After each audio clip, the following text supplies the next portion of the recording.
But it has to do with sexual immoralities, okay? Sleeping with close relatives, sleeping with animals, adultery, things of that nature is fornication. So, all of this is in the law, okay? I need you to understand that. All of this right here is in the law. So, when a Christian said, we don't have to keep the law, I'm a Gentile. I'm not a Jew. I'm a Gentile. We don't have to do all that law stuff. We just got to believe in Christ. Well, that's not what James is saying. That's not what James is saying. James is saying you abstain from pollutions of idols. So your Christmas, your Thanksgiving, your Halloween, you got to abstain from that. Huh? And from fornication. Oh, you can't commit adultery just because you're a Christian. You know, you can't worship idols. That's a part of fornication as well. Worshiping idols. You can't do that. That's spiritual fornication. And things strangled and from blood. You can't do that. Christian Gentile. Okay, at the end of the day. And they go through and make the Jews eat unclean meats at the penalty of torture. This is where we pick up at in the book of Second Maccabees, chapter 6. Because we're wondering, if it's okay to eat meat under Christ, why did these people have to die in the way that they died? You know what I'm saying? Why did these people have to die? Why did these people have to be tortured if all they had to do? Now, these people are counted as righteous. You understand? These people are counted as righteous under the law.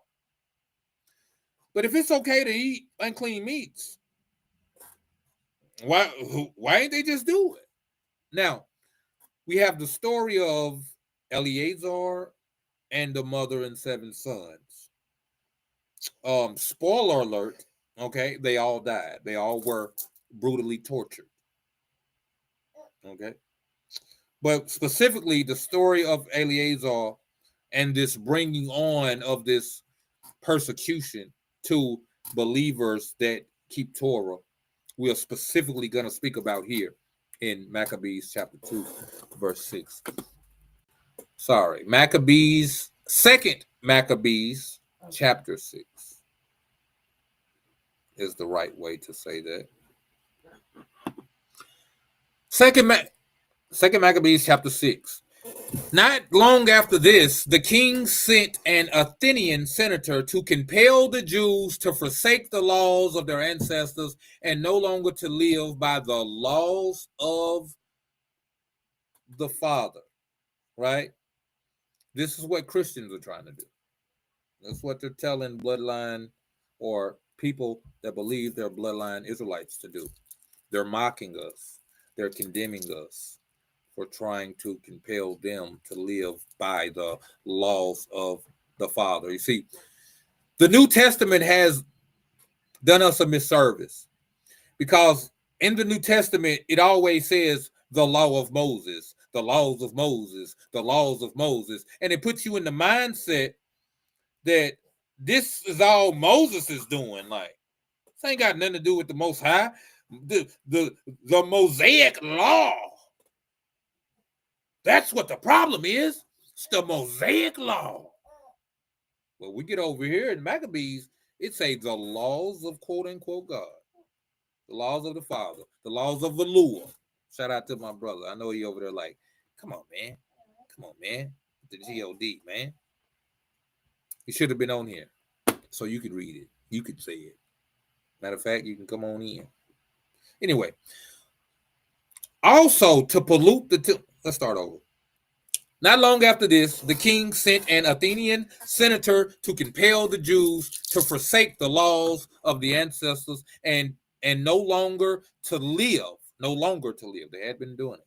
No longer to live by the laws of the Father. Also, to pollute the temple in Jerusalem and to call it the temple of Olympian Zeus, and to call the one in Gerizim the temple of Zeus, the friend of strangers, as did the people who lived in that place.